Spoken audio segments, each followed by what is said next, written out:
the power of Western media to control that narrative, that the narrative that we see, that we hear, and that we believe. The world is awash today in misinformation, disinformation, propaganda, psychological warfare, and so much more. So, how do we get the truth? How do we make sense of it all? And to discuss this, I have with me Dr. Kalinga Seneviratne, who is the head of research at the Asian Media Information and Communication Center, AMIC. Good evening and welcome, Dr. Kalinga. Nice to have you on the show.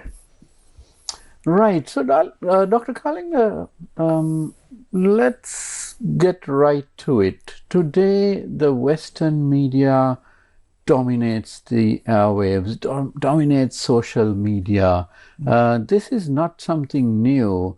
Even 100 years ago, you had Western media dominating.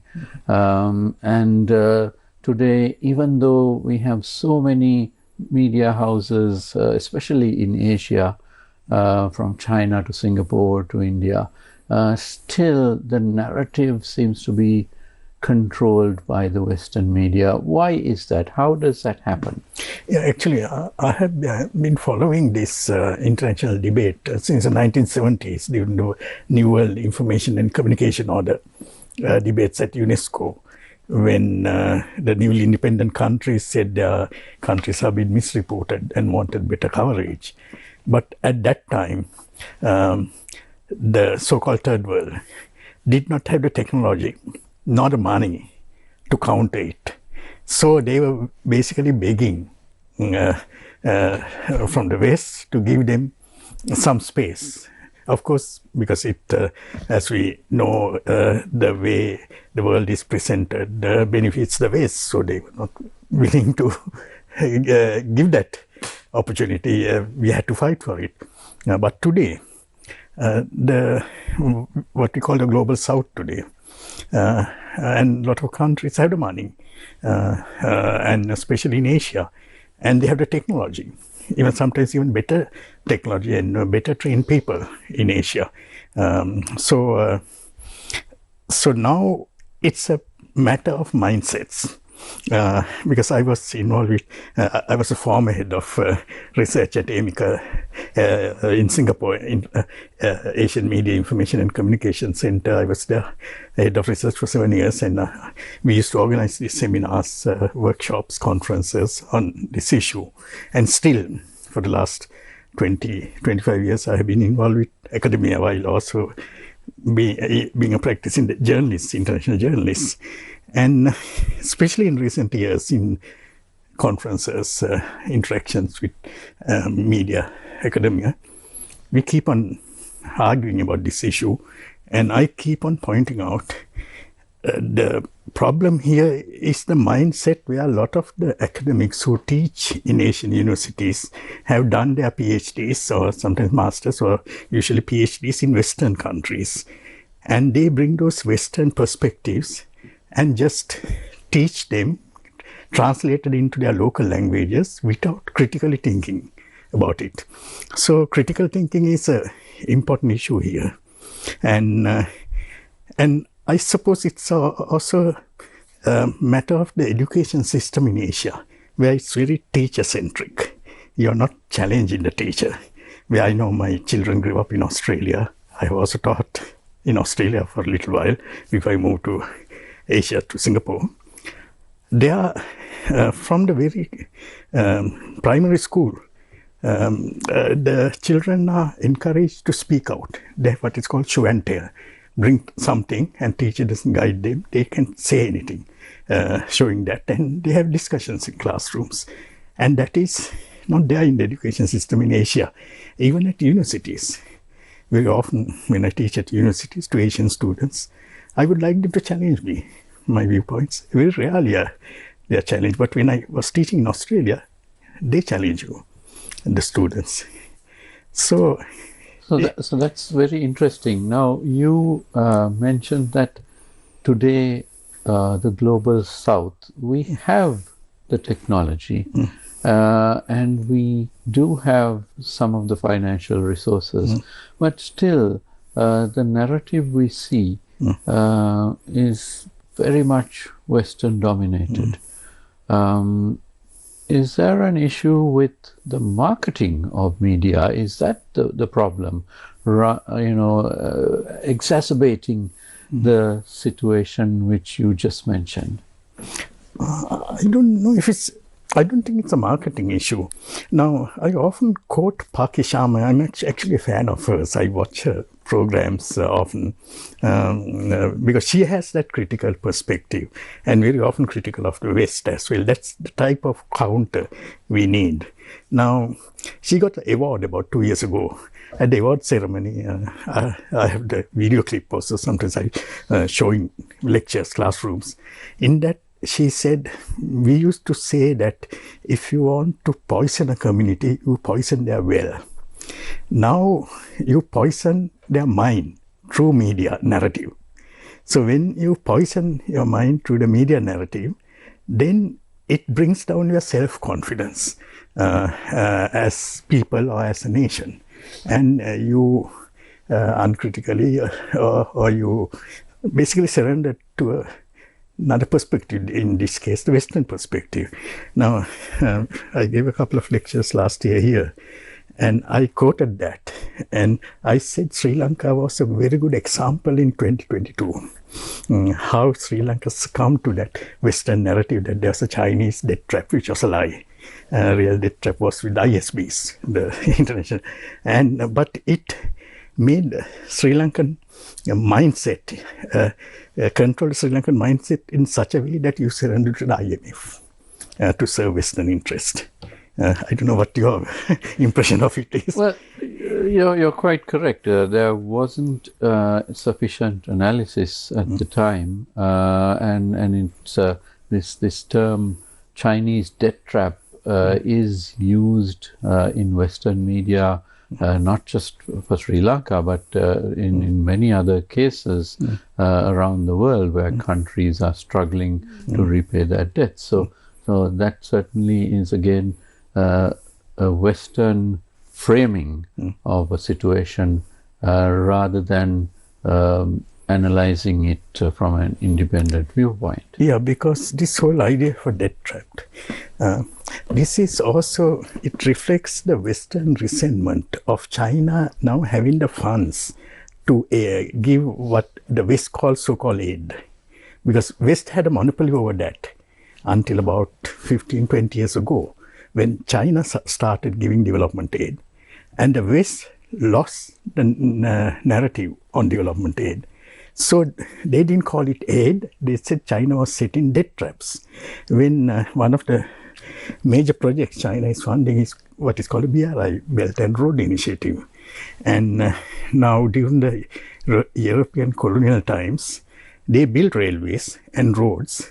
And the railways were mainly built, if you look at it, from their plantations or their mines to the port to ship the wealth of the country, not to connect, especially not to connect countries in the region. Now what China is doing is connecting the countries in the region, not only in Asia, but going right across to Central Asia. And so it is very important at this very stage to understand the value of it. Because the Chinese started this project in 2013 when they introduced it. It was to create trade routes across Asia into Europe without going through the sea lanes. And you can very well see the point there. Now, I was in Laos about a year ago.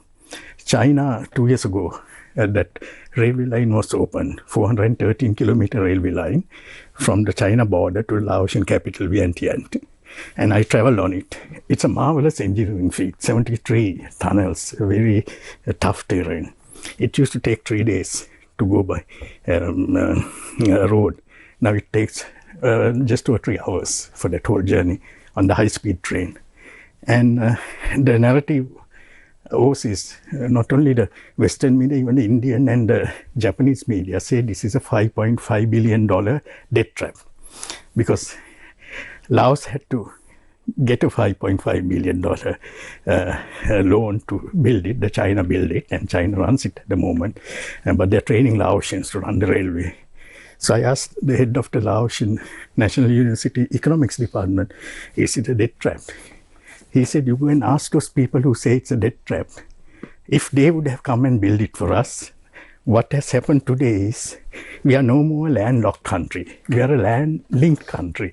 Now we are linked by that rail through to Thailand and on the side through Vietnam and also through China.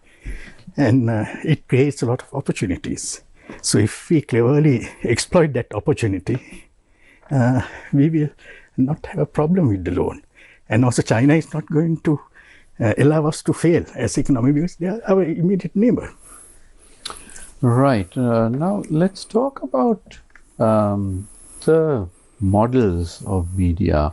If you look back at, perhaps 30 years ago, you had these global media corporations which dominated the worldscape, as it were, because they had correspondents and officers in perhaps 100 countries. So whether it's BBC, CNN or whoever, they had an office in so many different countries, and they could therefore report faster, more accurately, photos and interviews, exclusives, and so on, and of course television.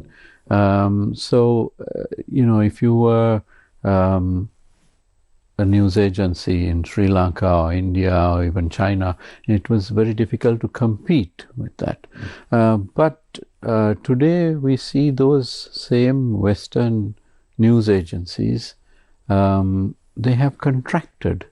They have in fact closed down many of their foreign bureaus and laid off thousands of their workers, and they actually now rely on domestic media agencies in those countries.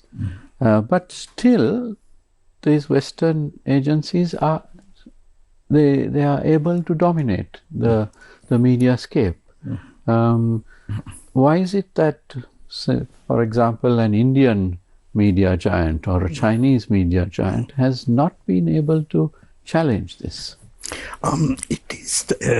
It has been challenged at the moment. In fact, I have written 3 books on international communications in the last 5 years. And the first one was on the myth of free media in the post-truth era. Second one was geopolitics in the Asia-Pacific region, how media is reporting it. And the third one, which was published by Indian publisher, is countering Western hegemony in international news. In that, I have documented how this Western monopoly, Western control of the narrative is being challenged. First was RT, Russian news. I get their daily feed through through email, and I go into their website and read a lot of it. And I find there are very good perspectives on, especially on Europe, Ukraine, now also on Iran. Then there is also the South China Morning Post, which is owned by the Alibaba Foundation, based in Hong Kong. And they used to have, until about 15 years ago, all the editors were Anglo-Saxons, because under British rule it started. But now it has changed after Alibaba took over. The editors are mainly, there's 1 or 2 are Hong Kong, but others are Singaporeans and Malaysians. Even the editor is a Singapore Muslim Malay. So their perspectives have changed. And now publication like that, even Straits Times Singapore, which have good journalistic standards, through the internet, they go on the internet and they have subscribers overseas. For example, the South China Morning Post have a lot of subscribers in America and also Singapore, Malaysia, Australia. So they are reaching out to other markets with a different perspective. If you look at their stories, especially features written by Asian journalists, it has a different perspective to the Western narrative. Then China Daily, that is owned by the Chinese government. So of course, what you write needs to fit into the Chinese narrative, but it's a different perspective. You could get China Daily has the same model. Same way like New York Times, The Guardian, they also have international subscribers. But then looking at it from my point of view, I wouldn't subscribe to them because I get that same perspective anyway from other Western sources. But if you're looking for a non-Western perspective, now you have choices. Even Iran has got what is called Press TV, quite a professional setup in English. That will give the Iranian perspective if you go on the internet. Now, the interesting thing here is when these channels started penetrating the American and the British markets a few years ago, because they were people there were looking for different perspectives. Then the two government came and blocked them using censorship, basically censorship laws. And they were lecturing to us for 40 years. Don't block the Western media. All you need to do is you have to train yourself to do better journalism, and you will get access. Right. So access and the right to information is something else we need to discuss. But first we need to take a short commercial break. I am in conversation with Dr. Kalinga Seneviratne. Don't go away. We'll be right back.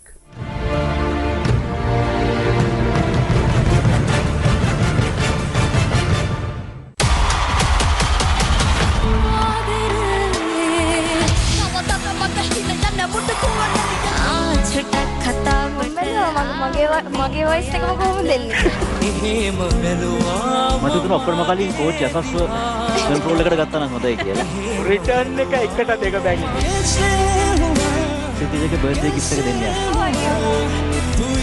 විශාල Voice Team Season 3 සතියක රාත්‍රී 8:30ට. මම මේක ගෙනාවේ මං ඇත්තටම ආදරය කරන කෙනාට. ඒ ඔයා නෙමෙයි. මම එහෙම කිව්වේ මං ඔයාගෙන දන්න නිසා. මං ඔයාට කැමති දඩබ්බරකම වැඩි. අවුරුද්දක් එකකින් ඔබ වෙනුවෙන් බලාගෙන හිටියා. දැන් ඔබ මේ මොකක්ද කියන කතාව? ඔබට මෙහෙම කරන්න බෑ. හරි මන් මොකද මේ කරන්නේ?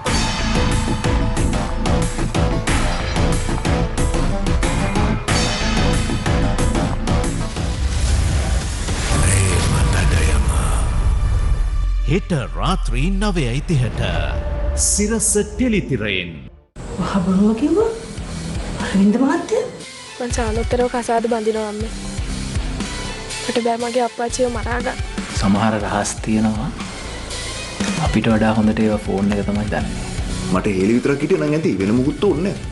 එයා හදන්නේ සුදුමැණිකට මානසික අල්ලස් දෙන්න. මොකද මේ වෙලා තියෙන්නේ? බොරුකාරයා. සම්ලනා බොරුකාරේ කොයි?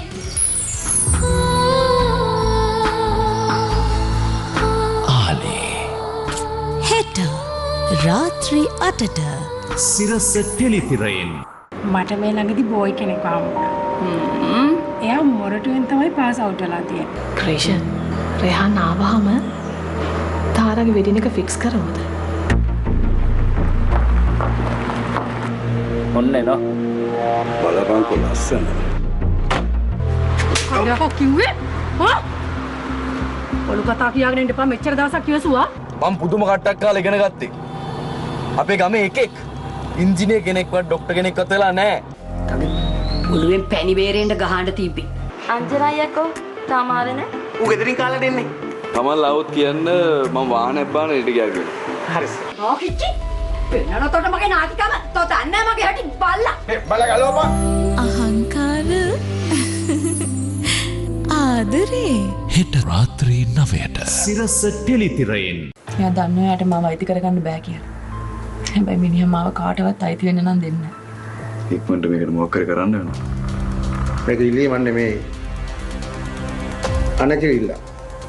මිනිස් ජීවිතත් එක්ක ශ්‍රී ලංකාවේ කරදී. පේනවනේ ප්‍රතිපාක. ඔව් අපච්චි. අර දැන් එක හොඳට තේරෙනවා. මට මිස් වෙනවා.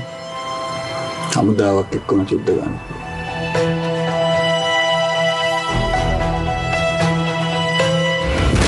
කළු අහස හෙට රාත්‍රී 7:30ට සිරස ටෙලිතිරයෙන්.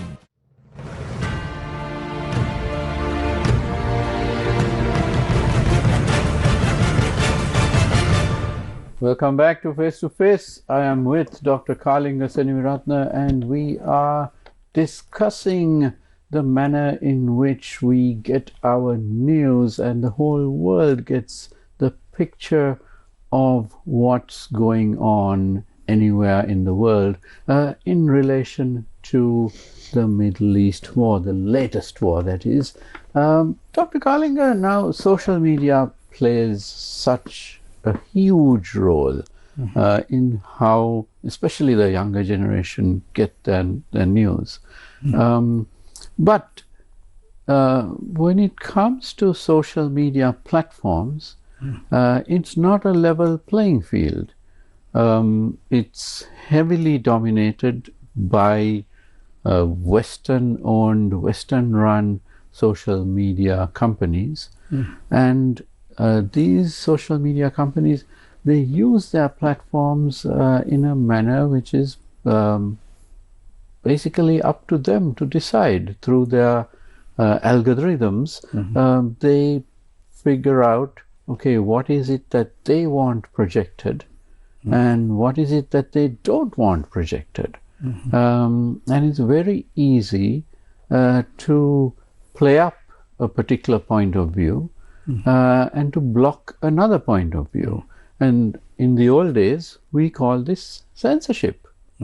The fact that this is now being done by, through a machine doesn't mean that it's the machine which is actually behind it. It is humans who have programmed the algorithms to do so, whether it's for political means or for marketing purposes. So again, this means that there's hardly a level playing field. Yeah, that's an argument which is quite common. But from my experience of logging on to social media, because I do a lot of internet research for commentary pieces and features I do, and I go into different sites, and it's a way of, it's through experience you have to learn about the combination of words you have to use to get into the type of news or information you're looking for. And I have found it quite useful, but if you just go and go into the normal channels without knowing how to, you can even say manipulate the search to get into what you need, then you get fed by these algorithms. And also Facebook, to a certain extent, that happens. But in last few weeks with the Iran war, I have found I get a lot in my feed. Maybe that is also algorithms which is feeding me, because I have been looking for the non-Western perspectives, and I have been getting into the more pro-Iranian type of sites on the Facebook, and I get a lot of that feeding. Some of it is AI-generated fake news. You get also from the Western side as well that.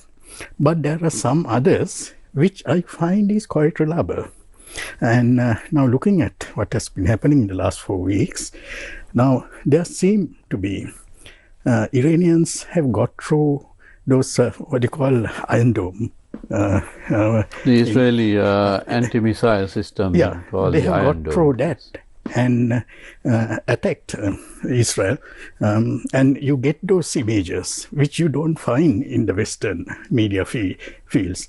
In fact, it's quite interesting. After about 2 weeks of Western media completely ignoring there have been missiles which have not been intercepted and hit targets in Iran. And the Israeli minister came and said, oh, these are war crimes. They are attacking communities. What have they been doing the last two years or so in Gaza? So then there are also, just 2 days ago, I was reading on Al Jazeera report, the Americans have forced a satellite company called Planet Labs not to release the images, except to the Americans, of course, because those images will show and expose the Western media, which is not reporting about attacks inside Israel and also attacks on the American bases in the region. Now, it's interesting fact that Trump said a few days ago that the Saudi Crown Prince came to kiss his ass. That's language he used. 2 days later, the Saudis released the pictures of an Iranian attack on the American base, which has destroyed one of their most expensive aircrafts, Air Force aircrafts, which the Saudis did not release before. Then it became international news. Even the Western media couldn't ignore it. So there are a lot of these things which are happening now. Even in Saudi Arabia, Qatar, Israel, all those countries, they have banned people putting these images on Facebook and social media, and some of them have been arrested. So this censorship power the Western media had is been penetrated through this, especially like Facebook, and there could be others also. So looks like the West don't have complete technological control on censoring this news. Now, Trump keep on saying, which if you're only logging on to the Western media or watching the Western media, you will think Iran has no military, no air force, no navy. They have all been destroyed by American attacks. But how come all these missiles, and every day there's missile attacks by Iran? So you have to critically think. If you're here in the news this year, when you see those images, you have to critically think, should you broadcast this news? Is it true? There must be something else, but of course it's difficult to get the truth, the pictures out, because that's been censored. Right. So now when it comes to Donald Trump, he is of course a person who is a master of psychological warfare. A lot of what he says sounds so outrageous, but in the end there does seem to be some logic behind it, because he is pushing people's mindset in a particular direction. It is often said that he confuses everyone, including his own generals, and sometimes confuses himself as well. But we see that he is, through his constant messaging on Truth Social and other platforms, he is carrying out a form of psychological warfare. And because he is the President of the United States, and because he is making such outrageous claims and threats, he's getting a lot of airplay, isn't he? Yeah, he knows, I think, how to use the media, the Western media, really, because he was also media. He was a reality television show host, and he knows how the media works, and also he's a businessman. He obviously knows the business model of the media. So his outrageous statements, the commercial media loves it, as you know, that to broadcast those things. So that's also, once they broadcast it, now what's the other side now? For decades, Iranian leaders were labeled as mad mullahs. Now they are seen, and they have very cleverly used the international media. Now they are seen as very logical, very civilized people, very clever people. And the mad mullahs are the Netanyahus and the Trumps today. Though you don't use that label, but that's how they behave according to that. And there was a very interesting report on first post of Paki Sharma a couple of weeks ago about how America is the world's biggest rogue state. And she, with facts, she makes an argument. But of course, the Western media won't say that US is a rogue state. Interesting. Now, what about, now you mentioned that the Western media won't do this and won't do that. But this concept of Western media has changed, hasn't it? 20, 30 years ago, you could count on Western media to be somewhat independent, even if they were, pushing a patriotic US line or a European line. But today, the very ownership of media houses, particularly in the United States and even in Australia, it's very clearly political, isn't it? Yeah, that's true. Now, also when we say Western media, what we are talking about is Anglo-Saxon media and Anglo-American media. Now, I can remember about 2 decades ago at a conference here, I was talking about this Western media. Then there was a Norwegian here. He came and told me, I agree with what you talk about the Western media, but you're talking about the Anglo-American media, because Norwegians have the same complaints about the Anglo-American media. He asked me at the time, what do you know of Norway? You will only know of Norway when you go and kill whales. Same way like, of Sri Lanka when the army goes and kills civilians. So this is a problem with the Anglo-American media, and even the French have been complaining about it now. Macron and Trump is having a big argument, which are different narratives coming out. Yes, so this control of, let's say, the Washington Post, we saw it a couple of months ago, where the Post was bought over by a particular media mogul who is a businessman known to be quite close to Donald Trump. And then we saw some 30% of the journalists at Washington Post were simply laid off, which clearly then affected the ability of the Washington Post to even report properly, whether in the United States or certainly in the rest of the world. I suppose those business people who buy it over, they don't need many journalists. They don't need investigative journalists. What they need are propagandists, PR people. Now, a lot of the students I teach in Asia, where they get jobs after they graduate is not as journalists, but in PR companies, public relations. So the journalism skills we teach, package messages, they are doing it for propaganda. Okay, now we teach media ethics about not doing propaganda, all that, but once they go out to the field and work in PR. So the media is also turning out to be one of those. Now I can remember about, when was it, 2019, when I spent a month in India researching for my first book on free media. I interviewed a lot of number of veteran Indian journalists in Mumbai, Delhi, Chennai.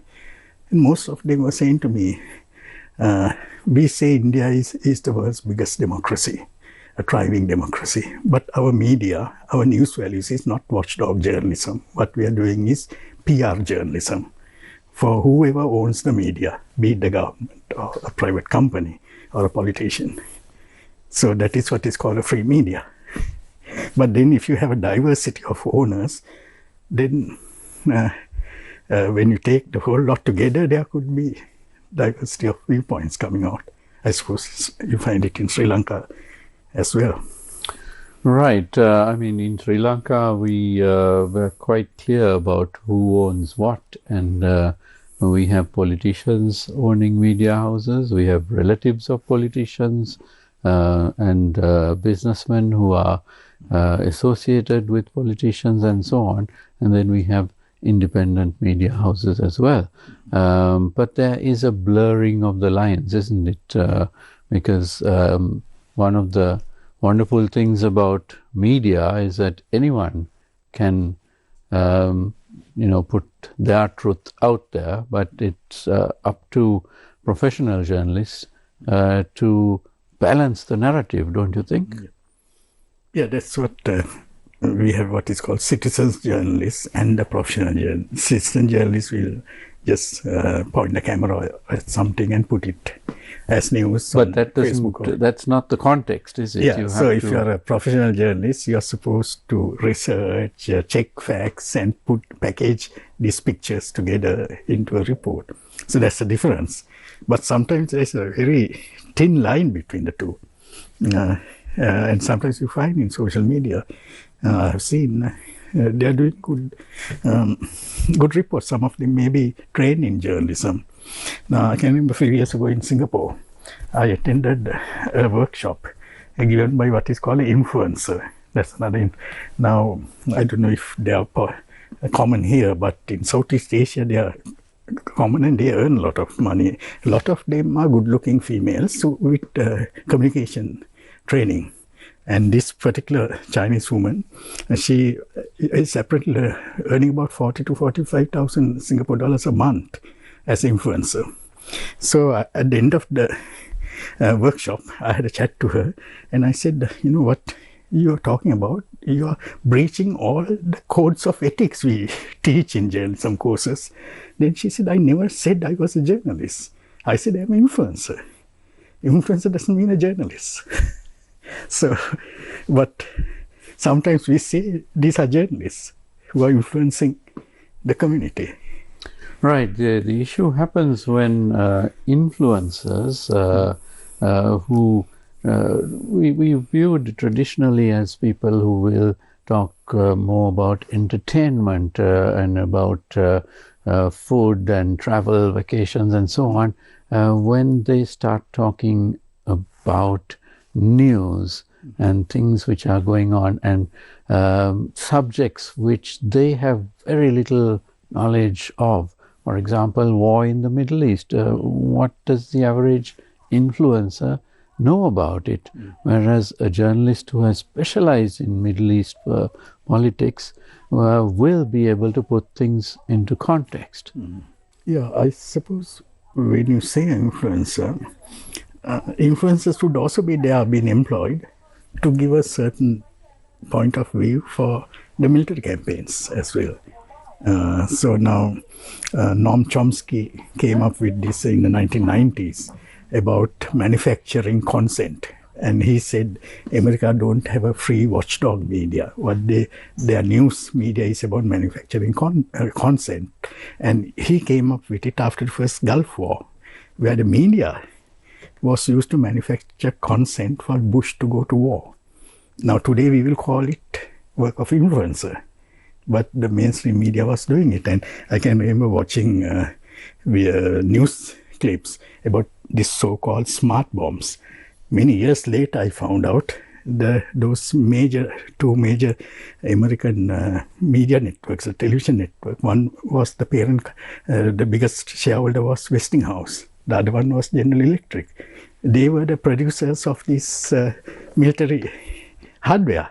So what were we watching news or advertisements for their arms? It's all about following the money, isn't it? If you do follow the money trail, then you will understand the various biases that so-called media or influencers would have. But it's not always easy for the average viewer to follow the money. And I'm afraid we are out of time. My thanks to Dr. Kalinga Seneviratne for joining me this evening. Thank you very much, Doctor. And thank you to you at home for watching. Don't go away because the news is coming up next. Have a great evening.